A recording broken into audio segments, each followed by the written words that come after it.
Okay, welcome to the kitchen. Like I said before, we're going to do some codfish today. Now, black cod is very white, flaky kind of fish. There's some bones in it.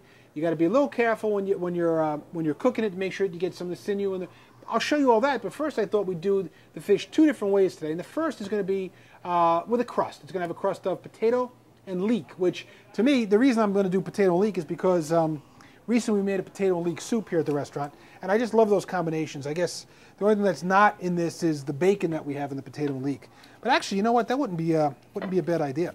Anyway, I've got a baking potato here, Idaho potato, chef potato, something starchy. That's what you're looking for. Something like a new potato or a red potato, red bliss, wouldn't work as well because you want a really starchy potato here. The idea is that the starch in the potato is going to help this whole thing kind of stick together. So we're not using any binder in this, so we'll call it a crust, or this coating that we're putting on the outside.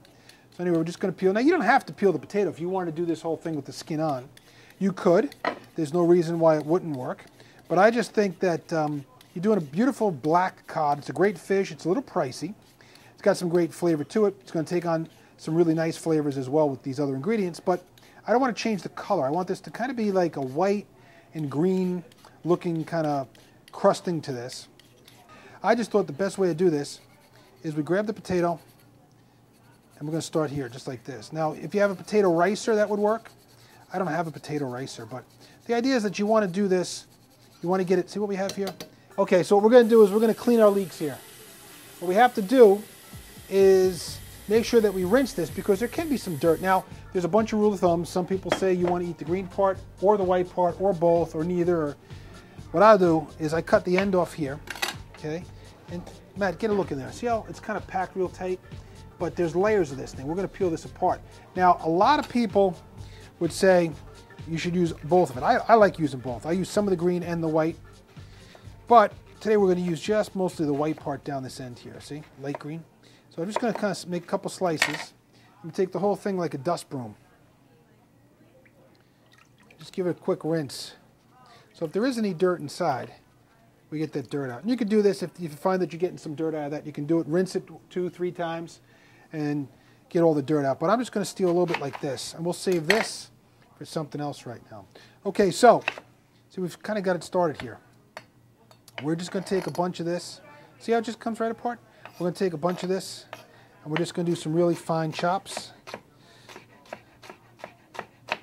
And so we'd have the potato in here, the leek.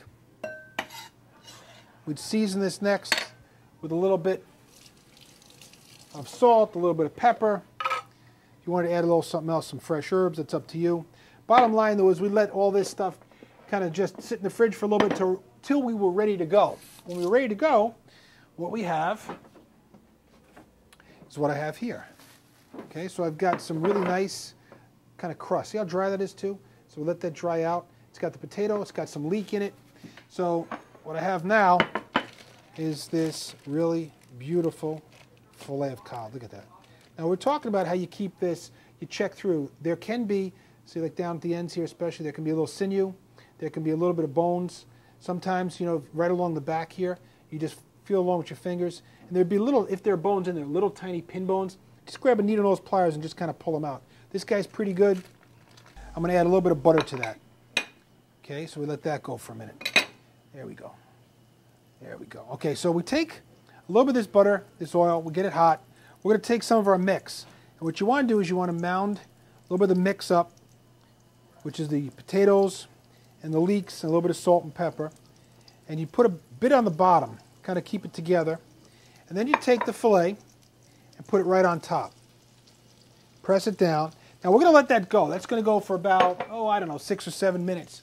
And keep your eye on it. I'm going to lower the flame now. I'm going from high down to medium high. I want to cook the leeks and the potatoes. I want to form a crust on one side.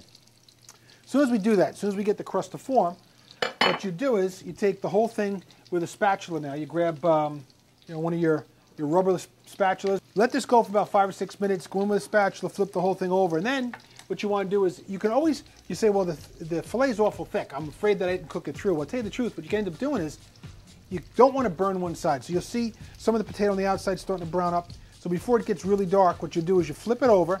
The potatoes cooked, the leeks cooked, but you pop the whole thing in the oven. Now, what I did was I popped one in the oven and I let it continue cooking through. And what we have is exactly what we have right here.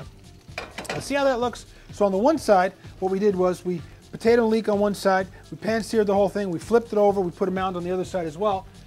Come underneath.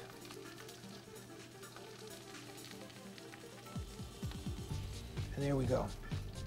Now to finish this, we grab a really good olive oil, put a little drizzle of some really good olive oil across the top.